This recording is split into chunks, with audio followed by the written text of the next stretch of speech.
Welcome to Truly Fit, the online fitness marketplace connecting pros and clients through unique fitness business software.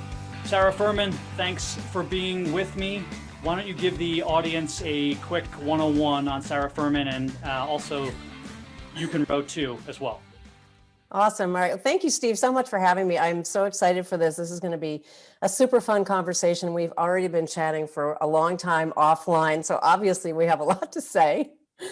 Super excited to be here. So my name is Sarah Fuhrmann. I am the owner of UCanRow2, and what we do is we help everyday athletes and fitness professionals of all ages, shapes, and sizes use the rowing machine to build their best lives. That's it in a nutshell. We have a track for people who love to row that includes a Get Start with Rowing course. We have live classes that we teach online. We can talk a lot about the transition to online coming up here. Workouts, all that sort of stuff. I have a book actually called 101 Best Rowing Workouts, which is a great place to start for people who just want a variety of workouts with using the rowing machine and other equipment. And then we have our instructor track where we help anybody who wants to get started with teaching on the rowing machine come in, learn to do it properly so that they can do it confidently and they have some credibility behind them. And then we help them go on and do whatever they want with that, whether it's just teach a few classes or they want to actually build a whole business around it. They even have a lot of our people have a goal, for example, of opening a fitness studio or a whole big online thing, or they want to make it the center of their personal training business. It runs the gamut. The nice thing about the rowing machine is it's super versatile and you really can use it from, as long as you can push and pull, you can use it for your whole life. I just saw an article the other day about an amazing gentleman who just turned 100 and he's still rowing. So it really will be with you for your entire life. It's amazing. So how long have you been doing this and had this company? And then also now, obviously with the pandemic, I assume that you guys probably started in person. People came to you, you taught it. Yes. Now you probably had to transition a little bit. So talk about, are you still doing anything in person? How does the virtual certification work? And how long have you guys been doing this?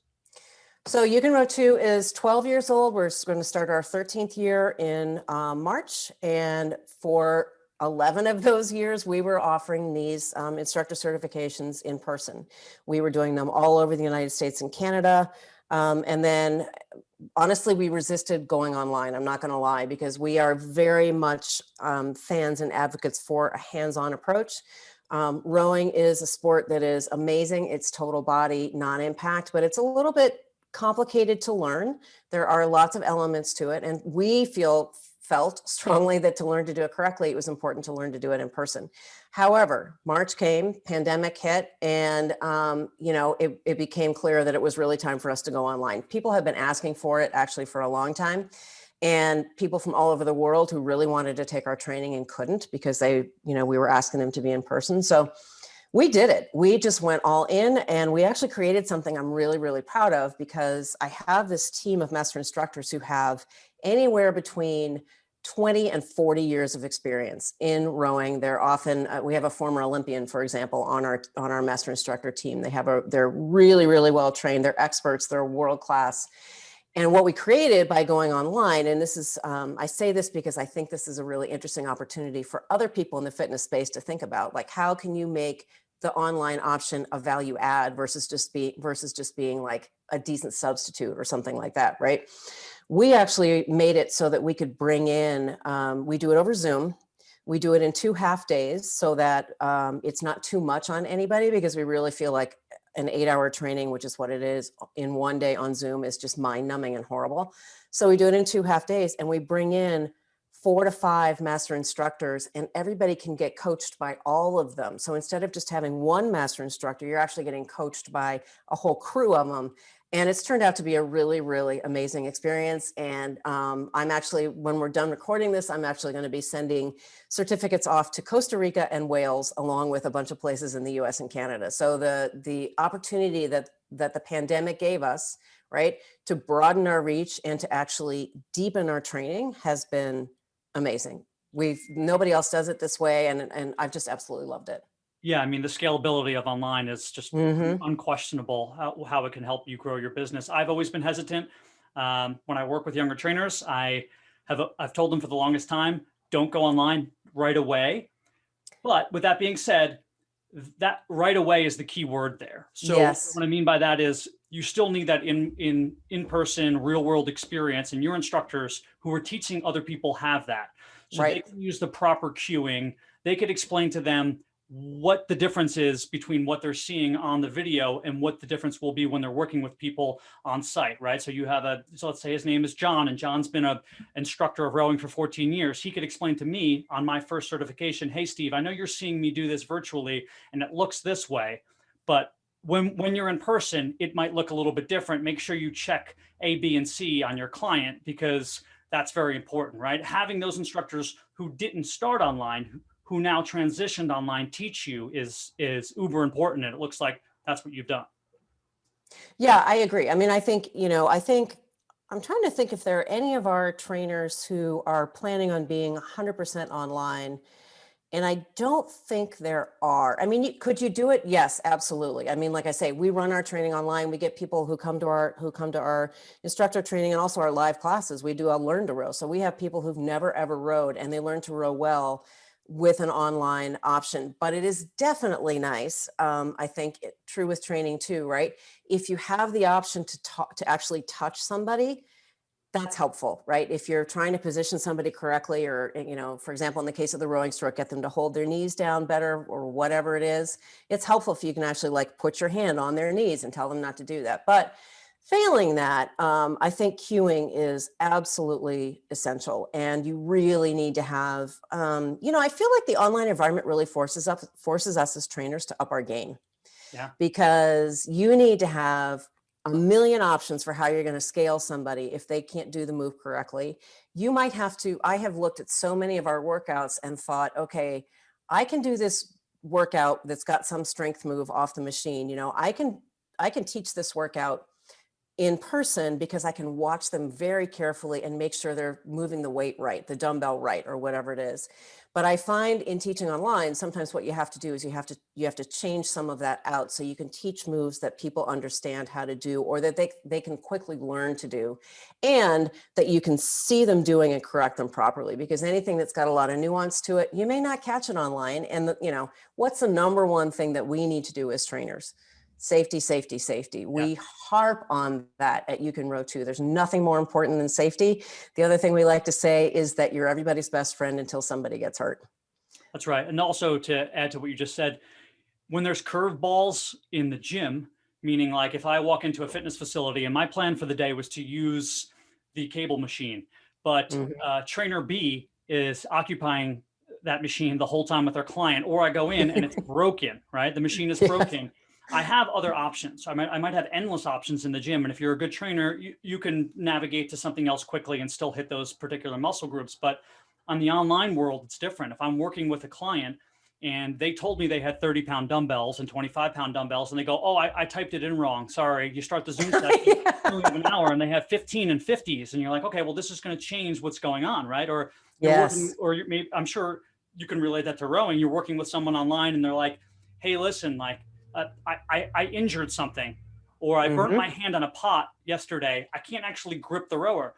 But having an experienced teacher, right, who's been there and done that, goes, you know what? There's other things that we can work on. We can work on the muscles that you're going to use for the rowing motion, or we can work on the knee position. You don't even need to grab the handle. We'll work on the knee position, right? So I think it's important to have that experience, like you said, when you transition online, because there's going to be curveballs, and the experienced people are going to be able to deal with them quicker.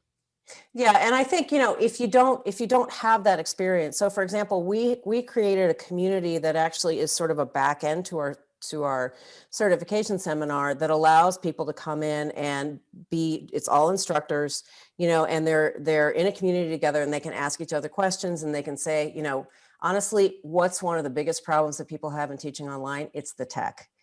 Definitely. And so, if you have a problem with my mic failed, or say similar thing to what you're talking about too, like, somebody's coming and they're hurt, or what do I do now? Susie just emailed me that she burned her hand on a pot this morning. Now what do I do? We have class in an hour. It's helpful if you don't have that sort of toolkit yourself, it's really helpful to have a place to go to drop in a question and know that you're going to be able to get an answer quickly. So having that community of people who like-minded people who do what you do that you can go and get some help from, get a quick answer from, I think is also really, really important. It's so important. And it's also important from just building your business.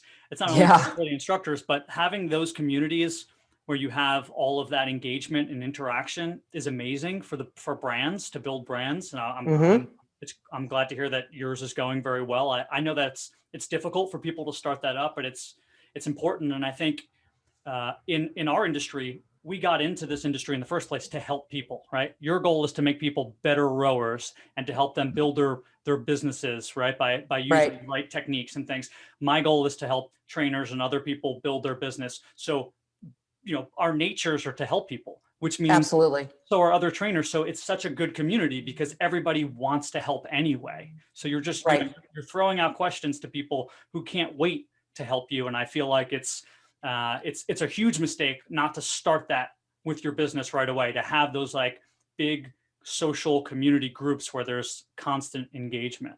Totally. And the other thing I say to people too is, we get in this, especially when we move online, I think people get this idea that, oh, I'm competing with X, Joe's doing the exact same thing I do. Susie's doing the same thing I do, and she's added something else. Oh my gosh, now what do I do? Now I don't matter anymore. And I always remind people, we are not competing with each other for two reasons. One, you and I could be doing the exact same thing, and we would still appeal to different audiences. Actually, there's three reasons. Two, the world of the internet is pretty much infinite. We could never handle as single people or even as whole companies, everybody who's available to us as a rower, as somebody who's looking for training or whatever it is. There's pie for everybody. And then the third thing I always say, and I really feel like this is the most important, we are not competing with each other, we're competing with the couch. Because even now, and I haven't seen the most recent stats like from this last year, but I bet this is even more true now, 80% of the people in the US who could be exercising regularly and should be aren't. So never mind the 20% that people are out there working with right now, there's 80% of people who still need to get off the couch and need somebody who will help them start moving, right? So, don't worry about competing with anybody else. We're all in this together and there's pie for everybody. Yeah, that's a great point. All three of those points really make sense. Now, let's start getting into the weeds here a little bit of rowing, okay? Yes. So I just to give you my background, it's basically nothing. I've taken 2 or 3, I guess you would call them rowing seminars at different conferences where I sat down for an hour or two in a room with someone who was selling a particular erg rower, and we went through the concepts of the things they did and how they taught classes and things. So I don't want to say zero. I'm comparatively speaking to most trainers, I don't have a lot, but I know enough. I've used the water rowers before, which I enjoy the whoosh sound they make. I've used the Concept 2s before. I've used some really bad ones that people have in their homes that they order for $100 off Amazon. Not worth it. But give me the information about the different kinds of rowers, why one might be better than the other, which rowers that you use. Just spill the beans here. Okay. So typically what I say is we are big fans of Concept 2.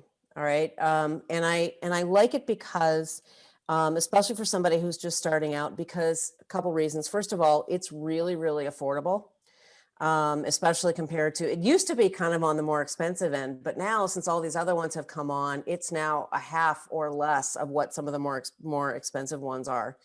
And it's the gold standard. It's still the gold standard, right? So it's a really great place to at least start if you're looking at getting into rowing. You're not sure exactly how you want to use it. It's very user-friendly. There's nothing to plug in. It's very easy to maintain. It has, the monitor has a ton of information on it, even workouts built in and all this stuff. I'm not saying that, well, yeah, I am saying it really is the one I recommend also because if you decide you don't want it, there is such a massive community behind it. You could sell it same day. I saw that. I was looking into buying one recently and I went on like Facebook Marketplace and like some local, whatever selling apps. And actually the resale value seemed pretty good. It was about, they hold their value like crazy. 70% of like what you would get a new one for. And it's probably because, at my last facility, we had 3 of them. And they were all 5 years old, and none of them had any problems, zero Right. problems. So Right. I think that's important when you're buying fitness equipment to know that you don't get, because I've seen a lot of other fitness equipment, rowers included, when I read reviews, 1 in every 5 or 6 was just a clunker, right? You got a Yeah. lemon and you got screwed. Yeah. Yeah. No. And Concept 2 is tried, tested, and true. It's been around for 40 years. If you want to spend $2,000 or more on a rowing machine, if you're up for that, absolutely. There are beautiful ones out there. Hydra's one, Echelon's another one, Nordic Track has one. There's a lot of them. And I think it comes down to, for me personally, if I'm going to spend that kind of money, I want to get on the machine and try it before I buy it, because it's a huge investment. And, I feel like you need to make sure that rowing is something you're really going to love. Most people who try it love it, but not everyone does. And, I think that's worth thinking about when you're thinking about buying equipment. How much space does it take up? All that too, like that matters. Do you want a piece of furniture that's going to take up your whole living room and you can't move it out of the way? Well, that's a problem, right? Those are all things I would say that are worth weighing. Yeah, and I'll add. I also wouldn't do, to your point, we get people who ask us quite a bit, well, I have $500 to spend, or I have $400 to spend. You put that into one of our Facebook groups. We've got a few Facebook groups. You put that into one of ours and they will all say, oh yeah, I spent $300-400 when I was first starting out and it wasn't worth it. Just save your money, buy something better, get on Facebook Marketplace or Craigslist or whatever, get it used if you can. There are just certain things that are worth saving a little bit more, spending a little bit more, and just getting something good out of the gate. And I would say that a rowing machine is one of those. Because you know what, I hate it. And as you said, a bad rowing machine will give you a really bad experience. And then you're going to end up hating the sport when you could have a total life and fitness and body transformation, but you hate it because the machine's terrible. Well, I'm with you. And to give the audience, because I was just doing this, like a price point, I found you can get a really good Concept 2 used rower for about $750 if you're looking in the right places. Sometimes they're more $800, $900, $1,000, but if you're, I believe the $750 price point is a great one. And if you can wait, go on your Facebook marketplaces, go on these things, and just check every day until you have the option to find it, because rather than buy that $300 or $400 rower and then have it go bad on you, start complaining that it's making weird noises, or the seat's broken, or all these other things. It's you get what you pay for in life, and it's certainly worth waiting for. Yeah, totally. And also, for any trainers who are thinking about, if they train people at home or they have a gym or whatever, and they're thinking about getting them, the great thing about Concept 2 is they have the most amazing customer service ever. So you pick up the phone, you have any kind of a problem, you pick up the phone, you call Concept 2, you get a human being on the other end of the line who will get you the answer. Whatever your question is, they have the answer. They have all the parts for all the machines they've ever made. They have schematics for everything. They will talk you through anything that needs to be done. I mean, as a professional, I feel like that is just so important. You need help. If you've got a problem, you need help and you need it right now. And, I've called Concept 2 all the time and just gotten instant support for whatever issue I'm having. And I just feel like that is well worth the price of admission too. Yeah, Sarah. And I'll add one more point. It looks like we're doing a Concept 2 advertisement here. They are so light. I think for people who maybe haven't even sat on a rower, right, who've never done it, they can look bulky. They can look like they're going to be a pain in the butt to move. The Concept 2 rower, anybody can lift it up with one hand and move it up and move it into the corner of your room or your house, and it's not an eyesore. It's not a burden, and I think that makes a big difference when you're making these purchases, as opposed to like going ahead and saying, oh, if I'm between an elliptical and a Concept 2 rower and I can get them both for around the $750 mark. Well, there's a lot of different reasons. I'm sure you'll go into it, why you should get the Concept 2 rower over the elliptical. But one of them should always be, you can lift that thing up with one hand, put it into a corner, and take it down when you need to. Yeah, I mean, I feel like, if you're going to have equipment at home, you need to be able to move it, and you should not need to have somebody, get like call up a moving company to come and help you rearrange your gym furniture, your equipment, your fitness equipment. That's crazy. Yeah. And of course, I'm all about, obviously I'm all about the total body aspect of any rowing machine, right? Yeah, you are sitting down, but if you do it correctly, it's just so much bang for your buck. It's 80% of your muscles on every single stroke. Nothing else does that in the same way. And it's non-impact. That's why you get people who we were talking before about, this gentleman who's 100 years old, who's still rowing, who's very few people, I'm not going to say nobody, but very few people are still running at 100 years old, right? You just your knees and your hips just go, nope, I'm out. Let's find something else to do. And, I also love it too, while we're talking about it, because, you and I were talking a little bit before we started recording about the 50 plus market, and I'm 58, so I'm definitely in that market, and I work with a lot of people who are both on the trainer side and on the rowing, the athlete side. Just because we get older doesn't mean we don't want to be challenged anymore. And take your chair yoga, nothing wrong with it, but I'm not here for the gentle exercise class. I want to sweat, I want to work hard, and so do all of the people who work out with me, and they range in age from early 60s to 87. They're all in it for the hard workout, whatever that looks like for them, on that day. And I love that, the rowing world in general offers lots of challenges, literally challenges all year long that you can do at your own, level that works for you. But it can also get really, really serious and competitive all the way up the entire sort of, chain of age, right? And I think it is so important as we get older that we continue to do weight-bearing exercise, that we continue to challenge our hearts and lungs, and that we just, for our own mental capacity, that we continue to do things that challenge us in every way possible. And, rowing is just amazing that way. We have, as we're recording this, we have the World Indoor Rowing Championships coming up, and, the age range goes from, juniors all the way up to 90 plus. Where else can you get that? That's just amazing. Yeah, and you mentioned the kind of the anatomical process of the rower and how many different muscles you work. I think the average person, maybe even trainers, go, oh, well, it's only working your legs and back, right? When it's not working anything else. Can you speak to all the different muscles that are working, how it goes? And then in addition to that, can you add a little bit of the rowing jargon? So if I am a trainer, what is the parlance I'm using? I know catch is one of the phrases that when I'm describing the process of how my client should be going in the proper positions for rowing. Right.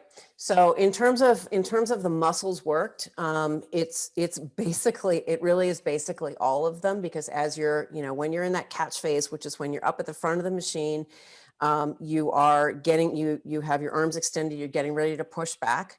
In that push back, you're going to use, I'm thrilled that you said it was a leg move, not an arm move, because everybody says, oh, you row, you're going to have such strong arms. And well, yes, you will have strong arms, but you're only working that's only about 10% of the stroke. The rowing stroke is about 60% legs, 60-ish% legs, 20-ish%, 30-ish%, torso, or body, right? Back, core, all of that, hips. And then the arms are just about 10%. So, and that's, by the way, when we teach it, that's something that we really emphasize with people, because you want it, we say it's a push, not a pull. So on every single stroke, you're getting great work throughout your legs, into your hips, glutes and all of that. You get every single time. So the catch is the beginning, then the drive is the push back. And then you have the finish where you're going to, let's say, an 11 o'clock position on the clock with your torso. And then the recovery is when you push your hands away and you move back forward to the front of the machine to take that next stroke, set yourself up. So that's the terminology. Are you inhaling on the way in and exhaling as you push back? Yes. Yeah, you're going to exhale on the drive. You might take a short little breath at the finish and the recovery, and then you're going to inhale on the way in, and then you might take another little short breath as you're hitting the catch. I can't say enough for trainers about the value, if you're going to use this machine seriously, of getting some kind of training, whether you actually, like, for example, come and take our seminar about it, and you can choose to complete that certification process or not. But, you know, if that's not an option, you know, get some training from somebody else who's certified, or find a master instructor. Get in touch with us. We have people all over the world, literally. You know, and I can connect you with somebody to at least give you a couple of hours of, you know, here are some of the basics. We also have a ton of stuff on our YouTube channel, a ton of getting started kind of videos that will absolutely help trainers. We have some stuff that's specifically for trainers about how to get started on using the rowing machine. You know, I was saying to you before we started recording that I just feel like any modality that you're going to use as a significant part of what you offer, I feel like it's really important to get some specific training on that, just for your own confidence, right? Because, you know, no trainer wants their client to get hurt. We're all, you know, if that ever happens under our watch, we're just mortified, right? And we don't want that to happen. It's just bad for business, you know? So get some training on it.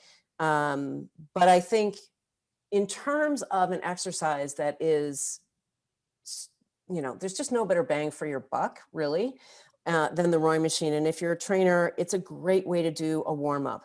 It's an amazing cool down if you're doing other stuff. If you're in a position where you can have someone do an interval workout, and you're doing, you know, you do a warm up, whatever it is, and then you do a minute or 2 or 3 or something of rowing, and then you get off and do like dumbbell moves or kettlebell swings or lunges or squats or whatever it is. We do that quite a bit at UCanRow2. That's kind of our bread and butter, that sort of workout. That's an amazing workout, and it's not requiring you to sort of be supervising your client on the rowing machine the entire time. Another great way to use it is it's an amazing cross trainer. So we have, for example, runners who come to us all the time to use the rowing machine to balance out what they're doing with their running. Triathletes love it too. There are great ways to do brick workouts with it. And again, it's that cross training piece that gives you that little bit of a break from your training. If you're training for something like a marathon or whatever, just gives you a little bit of balance. It's a great way to mix it up. And, you know, we'll see what happens when gyms reopen. Well, they're sort of open here in Michigan where I am, but you know, we used to call it the Rodney Dangerfield of the fitness floor, because nobody wanted to use it and the rowing machine got no respect. Now it's gotten so much more popular, I think you actually might have to wait in line for it. But, you know, it's great as a trainer if all the treadmills are taken and you need something to put your client on to get that heart rate up and get started before the workout. If the rowing machine's available, man, there's no better machine to get everything warmed up and ready to go. I'm going to piggyback off your sentiments here. It's a really big missed opportunity for trainers to not get to understand how to use this machine for a few reasons. One is what you echoed earlier on, is that any population can use it, right? So you can challenge your 18-year-olds, you can challenge your 80-year-olds. Two, yes, you can use it in any part of the workout. I had a lot of my clients warm up with it.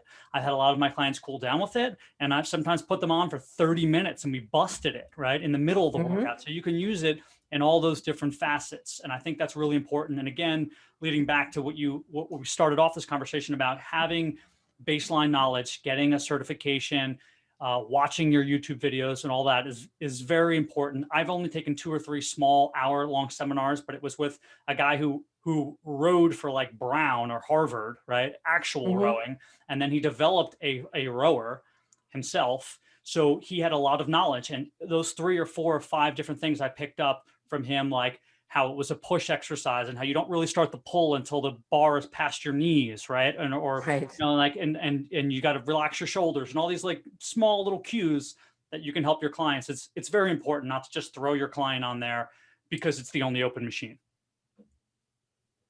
Yeah, super important, because it's really important that they get everything out of it that they can. You know, and by the way, since we're talking about it, the other thing is, do not, as a trainer, or even, you know, rowing for yourself, don't get on the machine and throw that damper up to 10. That's the way to look like you know, somebody who doesn't have a clue what they're doing. Like, interesting.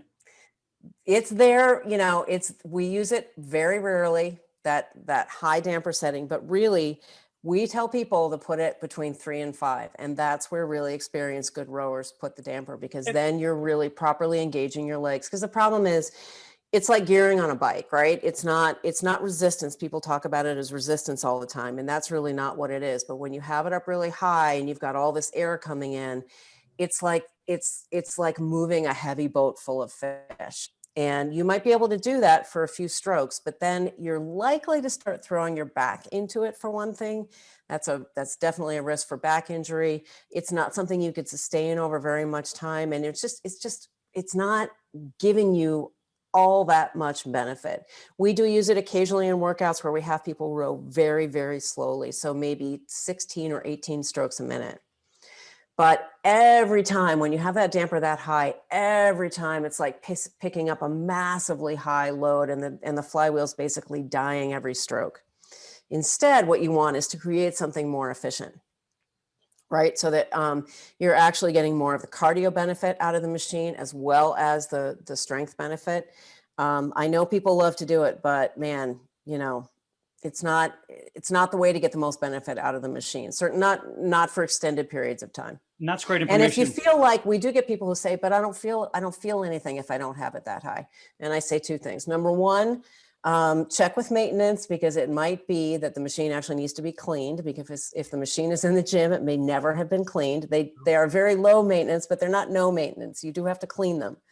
And then the second thing is, I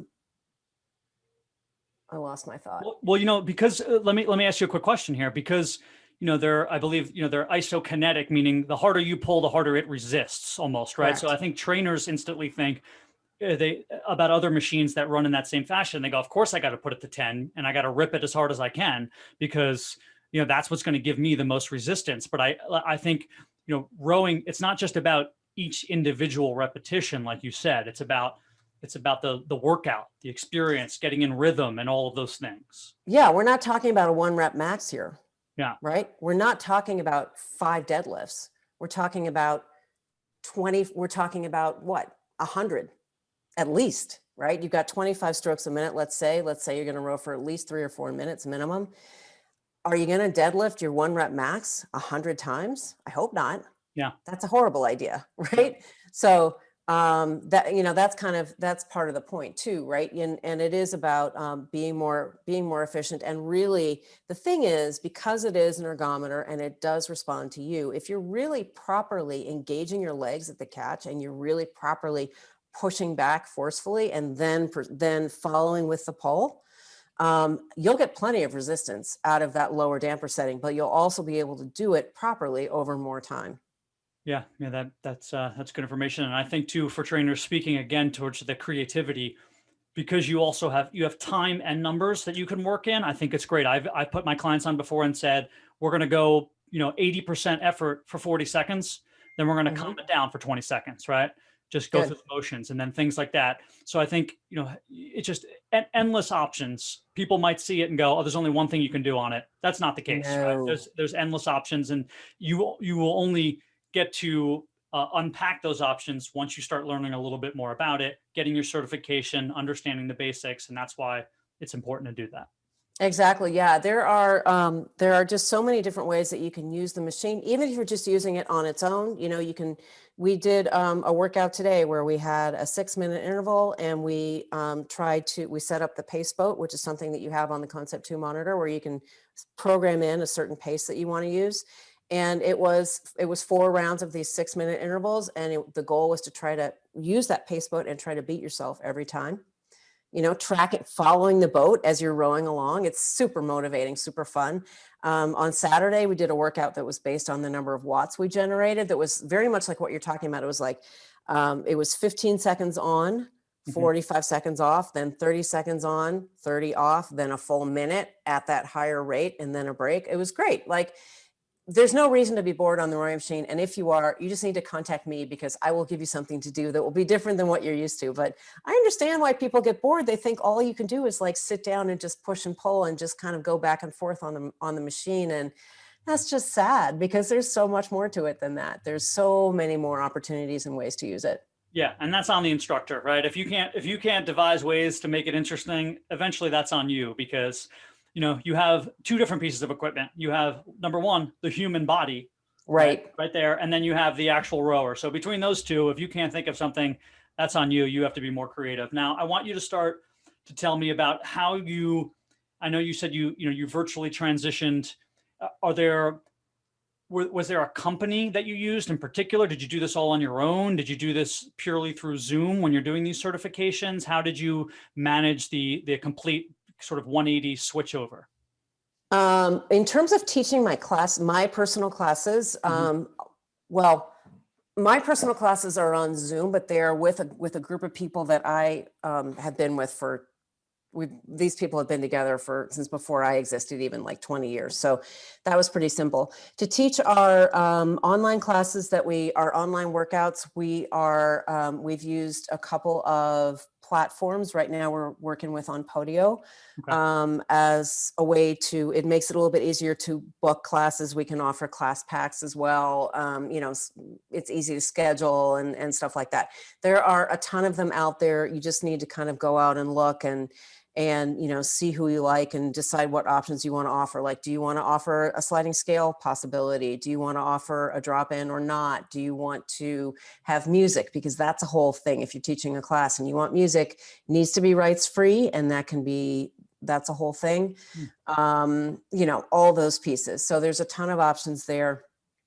And then we did for our certification training, because we have people coming in from all over the world, and because we use breakout rooms in that training, so people can, spend a decent part of each of the days actually in a small group of no more than 5 people, doing some more, getting more hands-on and getting more interactive. We are working with a production company called Power Up Video, and I'm going to go ahead and drop a plug in there for them because they're amazing. They have been incredibly helpful to us, and they handle all the back end. So for anybody who's putting on a bigger event, and they do all kinds of events, but for anybody who's putting on a bigger event, it's really a good idea to not have to worry about like who's coming in late that needs to be admitted to the training. And, what if these breakout rooms don't work right, which can happen because tech. What about a recording of the whole thing? How do we break that out? All that stuff. It's really a good idea to have somebody else to put that off on. Definitely stick to one of the things I will say about teaching online, a couple things I'll say about teaching online, if you don't mind. No, it is really important to stick to what you're good at. If you're just getting used to teaching online, that is not the time to start throwing in a new modality of any kind or any kind of a twist, because online is twist enough as it is. There's always a tech issue. There's always the mic that dies, all these things. There is the person who burned their hand on the pot when they were making their breakfast and now they can't do it. So you have to make an adjustment. Like, keep it as simple as you can to begin with, definitely. It is also, we had a nice conversation about this inside of our instructor group actually over the weekend. It's a really good idea to be very defined in like what your workout time is. So the conversation was about the chatty Kathy who just wants to catch up and, whatever. It's very nice that in Zoom there's a mute all button because as somebody said, people are paying for your class. Even though you're not in person, they're still paying to be with you. So you've got to respect that. And, definitely you need to be intentional about creating connection online. That is absolutely true.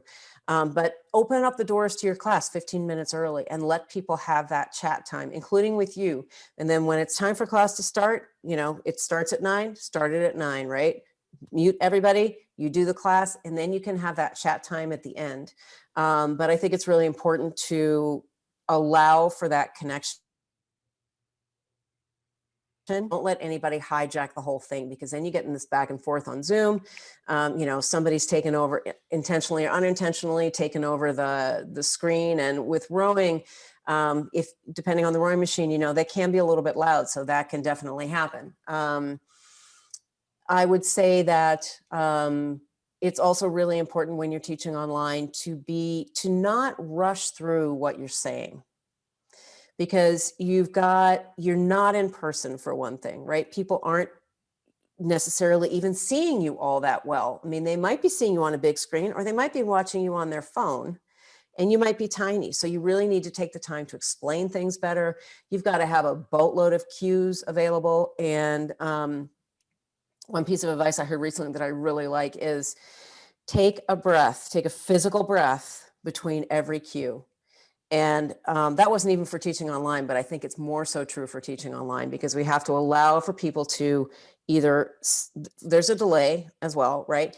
But there's that delay in their head of either seeing it or hearing it. And they need to take the time to take that in, process it, right? And then apply it. And it's all slower online. So you gotta slow your roll in a way in teaching. And at the same time, the other thing I tell people is the camera absorbs basically all of your energy. You know how we always say the camera adds 10 pounds? Well, it also sucks away all your energy. So there is no way to be too big when you're on camera. Go ahead and be as crazy as you want, and you're still going to watch it back and you're going to go, man, I needed to have another espresso because that was boring.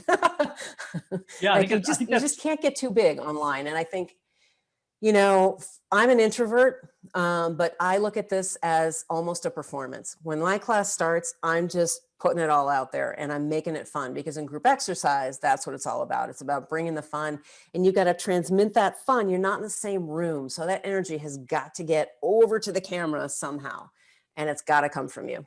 I had a podcast with a celebrity trainer. His name is Kai Evans, and he's a group fitness guy. He talks about being an enter trainer.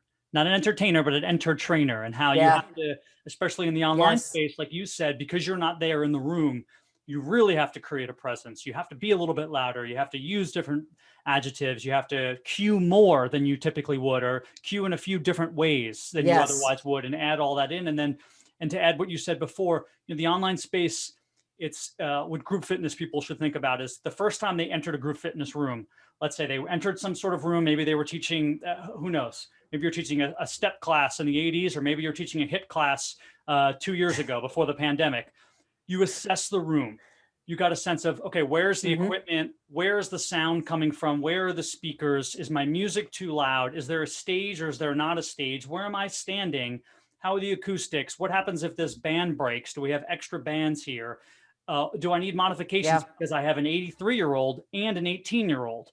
And you thought of all these different things. It's no different when you enter the online space. You step into that virtual room and you have to be thinking, okay, what are all the different variables and dynamics at play here? And it's going to take you 3 or 4 or 5 or 6, 7 different sessions before you get comfortable. So just like you said, don't rush into doing things that are not in your wheelhouse, because you're going to encounter these problems and you want to be able to fix them quickly. And I would also say, unless you absolutely, honestly, it's not likely to go this way because it doesn't build that quickly, but pay attention to how many people you're letting into your class. I mean, it would be a great problem for all of us if we had like 100 people taking our class every time. That's very unusual, but you really, safety first applies online too. It's no different. You really want to make sure that you've got a number of people that you can manage. So for example, I'm a big fan of investing in a big screen, because they're not even all that expensive, that you can plug your laptop into, but you want to be able to, if possible, especially if you're just starting out, set yourself up so that everybody's on one screen. And you don't have to scroll to see what anybody else is doing, because that will get really hard as you get into it. That just gets more complicated. And like I said, you want to keep it simple, especially at first. So if you can limit yourself to, 10 or 15 or whatever people it is in the class initially, whatever you need to be able to really see everybody and get everybody really excited, and make sure too that you're calling people out in a positive way. I don't mean hey, Susie, stop doing that. I mean, hey, great job. And cycle through and shout people out. They love it. They need to feel that you see them, even across the ether. I think that's actually even more important in the online environment.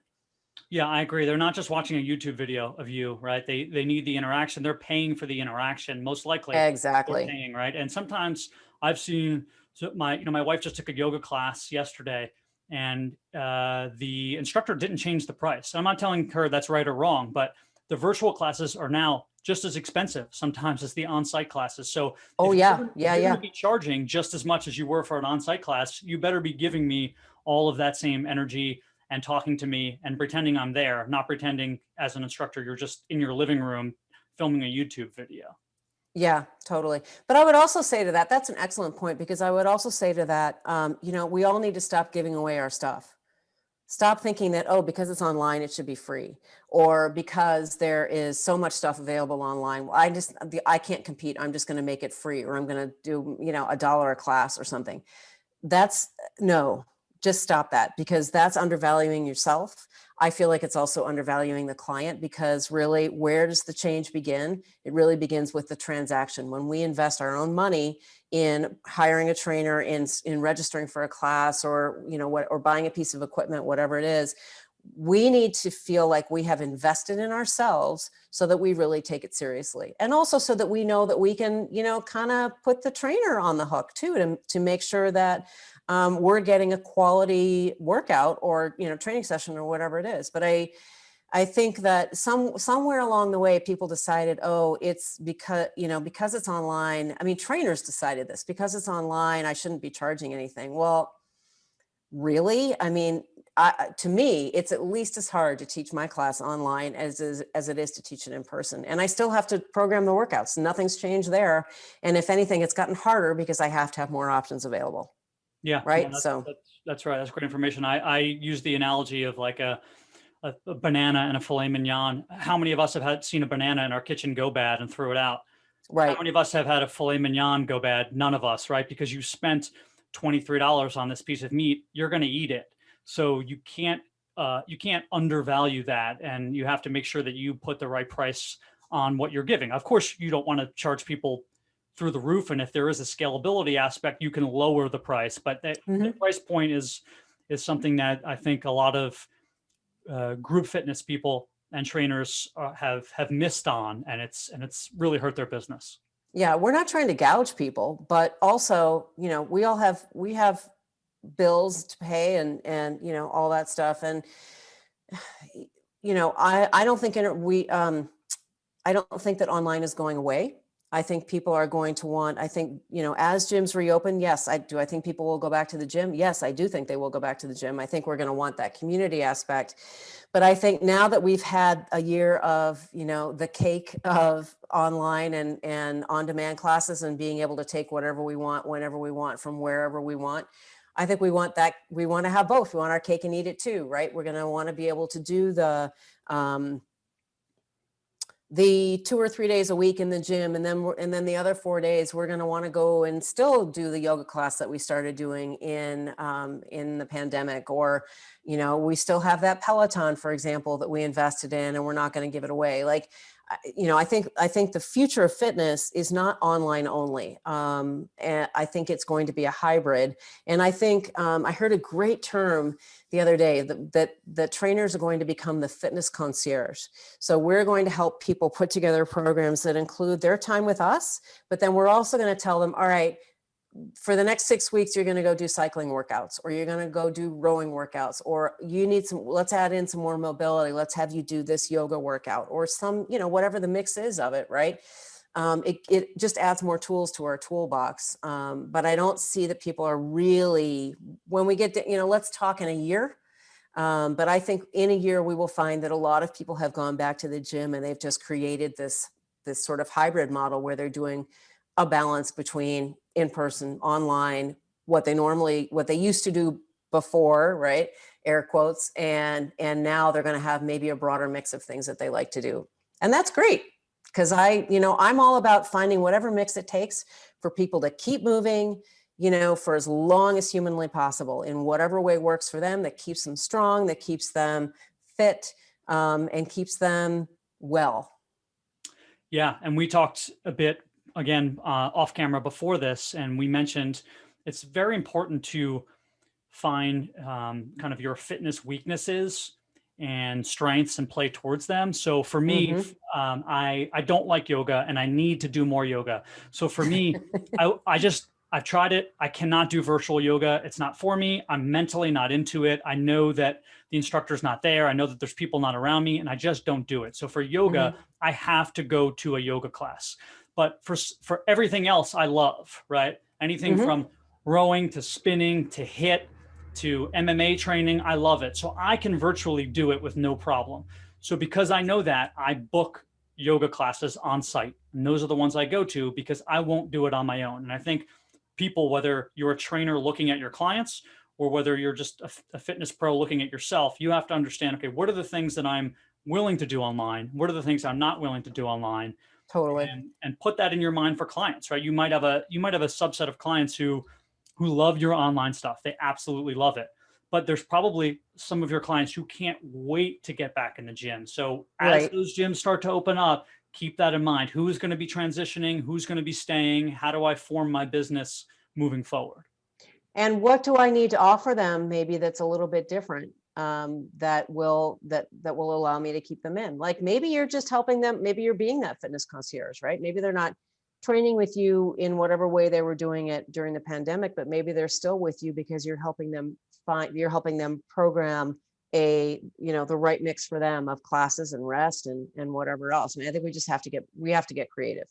And if we haven't learned to be creative in the last year, well, we're probably not still in business in fitness, I have to say. I mean, fitness is, holy moly, we've all had to learn to be creative in the last year. And just to sort of finish up with that point, there are so many different niches, from rowing to maybe personal training for people over 65. I mean, there's so many different avenues. You have to find your avenue and stick with it. This marketplace is flooded online and in person. There's so many people, but that's because there are so many people who want it, right? So there's enough clients for all of us. Don't get, everyone gets rattled. They also, with how I'm going to go on a tangent here, but how the algorithms work with Facebook and Instagram and all these things. If you're a trainer, all you see is trainers. So you believe that the whole world is personal trainers. That's not the case, right? That's just the algorithm showing you there's really not that many of us, but it does seem sometimes like the market is flooded. It's because there are so many people who want us. You can build your business in the right way, find your niche, specialize, care about your clients, charge the right prices, do the right things. I know it all sounds simple, but that's what you have to do. It's about helping people and giving people information. It's not about showing them how in shape you are. It's not about showing them great pictures. And it's not at all. It's about who can help me be a better me. I'm not interested in you being 10% body fat and all abs. I don't care unless you can deliver that for me. I don't think it matters. I think it matters. Can you help me as a client? Can you help me get or stay fit, meet my goals, whatever they are, and keep me safe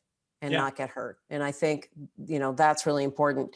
And I love that you talked about finding your niche, because that's how you separate yourself out from what feels like a really flooded marketplace. Like, are there a gazillion personal trainers online? 100%. There are a gazillion personal trainers online, but do they all work with, let's say 65 plus women who love to row? No. This many work with 65, I'm pinching my fingers together. This many 65 plus women who love to row, or, you can even go farther down than that. 65 plus women who love to row, who live in the Pacific Northwest of the United States. That the number of people you're competing with there is tiny. That's exactly right. And you're still competing with the couch, like I said before. Still competing with the couch. You're right. And I will shamelessly plug my book, as I usually do here. Fitness Business 101, What the Certifications Don't Teach You, is my book. And I have a section in there, a chapter dedicated to niches, and not only niches, but sub niches, and fusing sort of your personality with your sub niche. So I have two different personalities in there. One's direct, one's demonstrative. Direct may be somebody who's more like anatomically prone, and they're really smart, and they have their master's in kinesiology, and they can see the body. And then you might have someone who's more demonstrative, who is just puts on a good performance, right? They're an trainer. You can use that to your advantage and find your niche. Maybe if you're a good performer, you want to be in the group class setting, right? As opposed to if you're better at just, maybe you're not that outgoing, but you're really good with the body and you know everything about form. So maybe you just want to work one-on-one, right? And then work from there. What do you enjoy? Oh, you enjoy using the TRX suspension trainer? Great. Be a TRX instructor. Well, what's another sub niche of that? Maybe you're just training people who are, women over the age of 65 using the TRX and you show them all the suspension trainer exercises that are best for them at their age with their potential issues. Exactly. So you have to work that way, right? Find out what you're best at, what you enjoy, find your niche and your sub niche, and you can build your business. Totally. And I love what you said too about certifications, because even though obviously we give one, we are great advocates of them in the sense of making sure that you have the base level training to do those modifications and give people what they need and keep them safe and all of that. It doesn't end there. Like, you can't just get a certification and say, okay, I'm done, I don't need to learn anything more. That really just has to be the jumping off point. That has to be sort of your baseline. And then you continue to improve from there in all the different ways by getting, learning from mentors, doing as much reading as you can, maybe not spending a lot of time on social media. Don't get your advice from social media, right? Like, learn from credible people who know what they're talking about. Yeah. Pick up a paper, a research paper from time to time and see what's going on in the research. Like, that's super important to stay up with too. So yeah, you cannot be, I think, a successful trainer or group exercise instructor either, and ever feel like you've stopped learning. Yeah, if and you I'll add ever one. Get there, that's a problem. I'll add one more thing to that: shadowing. So, as trainers, we love to teach people. I'm sure if someone reaches out to Sarah Fuhrmann right now and says, "Hey, I love your stuff. I'm 20 years old. I like rowing. I want to learn more. Do you mind if I come watch you teach?" Of course, you're going to say I yes. love it. Yeah, you love it. You want to teach other people. That's why we're in this industry in the first place. I don't think enough trainers, and I write this in my book. Enough trainers don't reach out to other 10-year trainers in the industry like yourself, right? The people who have been there, done that, and seen the different avenues, and say, "Hey, can I shadow you?" And that sort of internship-esque experience. I love it. Is amazing for people, right? You're gonna learn not only about the industry, but you're going to learn all the cueing and all the nuances, and you're going to get a dearth of knowledge from a 10-year person so that you can use that for yourself. And I feel like it's not really offered, it's not mandatory, but if people went from, if they did this sort of route, okay, first I get my certification, now I find a tenured person who I look up to and I ask to shadow them for a little bit of time, right? Yes. While I'm slowly building my business, then you can really take off. But if you just, like you mentioned it earlier, if you want to get 50 or 60 clients and you have no experience, you're going to lose 50 or 60 clients, right? Because you're not going to know you're not doing the right things. They're all up on the screen. They're doing the wrong form. You're not talking to them. So spend your time looking for a mentor and building slowly so that you can actually, hold on to your clients. Yeah, totally. And take other people's classes in the group fitness world. Take other people's classes, learn what you like and don't like. When you're just getting started, you don't even know you don't know who you help. You don't know who you want to help. You don't know who you're passionate about. So get out there and just, hey, it's never been easier with the internet, right? Just go take as many classes as you can. And then somewhere running through that, you will find somebody who really inspires you. And that's the person you want to reach out to and say, hey, could you mentor me? Could I follow you? Could I join in on your classes and watch what you do and learn from you? And oh my gosh, I don't know of anyone in the industry who wouldn't say yes to that. Yeah, that's great information. Nobody worth their salt anyway. yeah, you're right. Anybody worth their salt in this industry wants to help young personal trainers. We want to teach people our ways and let them know that there's a path for you. So start reaching out, young trainers, if you're listening. Totally. So let's tell the audience how they find UCanRow2, how they get the information, how they sign up for certifications, what you guys, your social media, just lay it all out. How can they find you? The easiest way to find us is we are at UCanRow2, the letter UCanRow and the number 2 everywhere. That's our website. We're on Instagram, Facebook, Pinterest, LinkedIn, Twitter. I have an account. I won't say I use it very often, but probably the easiest place is just reach out on Instagram, follow us on Instagram at UCanRow2, or just hit up our website and drop me an email. I am around, available, happy to help. Love it. Love helping new trainers get excited about this business, get excited about making an impact. And of course, I'll try to get you into rowing, but if that's not your thing, that's okay. And speaking of that, you talked about 20-year-olds who are getting into the industry. We see a lot of people in our part of the world who are doing this as, later in life. Like we just certified an instructor the other day who's 60. He's retired from what he was doing before. He is going all in with this. So if you are 50 plus yourself, we've talked a lot about 50 plus athletes, but if you're a 50 plus trainer or somebody who wants to be a 50 plus trainer or a group exercise instructor, do it. It's a great time in your life to come into this and to start inspiring people. It's a wonderful sort of encore career kind of thing. I cannot say enough wonderful things about it. I started out in journalism. I have a background in public relations and communications and all this stuff. And I've been in the fitness space since the 80s. So I'm kind of an old dog, but I didn't start doing it full time until about, like I said, 12 years ago. So kind of later in life, but it's a wonderful, wonderful career to take on as a next thing. And don't let your age stop you from doing it, because there's an incredible impact that you can have especially with 50 plus people, I would say, but as a 50 plus trainer or group exercise instructor, it's just a wonderful way to go. Do it. Well, that's great information. I couldn't agree more. And then I also started out in PR and journalism. So cool. We could talk about that off camera a little bit more, but it brings up something that just registered to me that I want to sort of finish on. People who are jumping into this industry, right? Whether you're 20 or you're 50, and maybe you want to get your first rowing certification or your first personal trainer certification, you can fuse your former background in whatever you've done before with what you're doing now. I promise you, right? So I use the analogy, don't imagine that you're taking a different path and you're starting over. Rather, there's a mason jars, and every mason jar has marbles in it, and they represent your career. And those marbles are, let's say, experiences that you've had or little tidbits of knowledge throughout your life.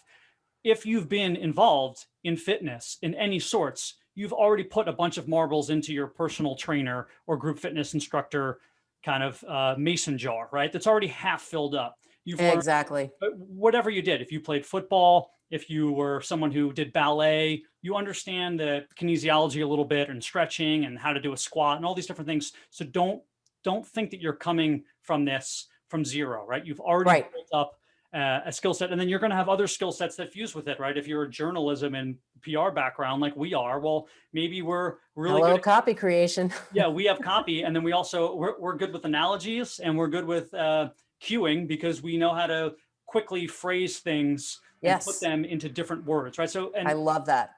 So think about how your former career can help you, not how you're starting over. Oh, totally. And even if you think you did something that has nothing to do with it, you're still bringing that experience of, you can put yourself in your client's shoes. You understand, let's say you were, I'm trying to think of something that would be completely unrelated and I'm struggling, but let's say you were a corporate attorney or something like that, or a banker or something like that. Then you can completely understand exactly how that person who is killing themselves working 14-hour days feels at the end of the day, and can't figure out how to drag themselves to do any kind of a workout. That piece of empathy, I feel like, is so important for trainers to really be able to say, not just, I get what it's like to work long days, but for example, but to be able to say, I get it because I did it. Mm-hmm. And so I completely understand exactly how you felt when you were absolutely exhausted and all you wanted to do was go home and have dinner and go to bed. But here's what I can tell you, because I did this. If you can make yourself do a 5-minute workout just to start, that will help you start to feel better, and that will set you on the path. And you go on and you tell that story, and storytelling is so important. That empathy side of really understanding where people are coming from. The older we get, the more of those sort of stories and experiences and empathetic moments we have in our capacity to grab and use to help move people towards their goals and help push them along and help them feel understood. And that is just such an important part of this process. People really need to feel like they're not alone, like their trainer gets them. And then that's how they build a connection with you. And they say, oh yeah, so Steve is the guy who can help me because he does understand exactly where I've been. We're looking for that person who is a step or two ahead of us. We're not looking for that person who's so far ahead of us we can't even connect with them. That's why, for example, the 10% body fat, 16 pack abs person doesn't really appeal to my audience. We want that person who understands us and understands what it takes to get where they want to go. Yeah, the human element is so important. I talk about it in almost every podcast, the personal side of personal training and group fitness. And, it's 100%. to know your client's child's name than it is to know their overactive muscles. You have to connect with them. Oh my gosh, yes. You're going to lose them. Again, we're not physical therapists. Someone's not coming to you to fix one thing and then leaving you. Your hope is that they're there with you for life. So you have to build a relationship with them. And that's great information. So, well, love it. I think we hit on everything. Thank you so much for your time, Sarah. Remember, guys, UCanRow2, get your certification, understand the proper movements and the parlance to use with your clients so that you can be creative. And hopefully we'll talk again soon on another podcast. Oh my gosh, I'd love to anytime. Thank you so much. And thanks for listening, everybody.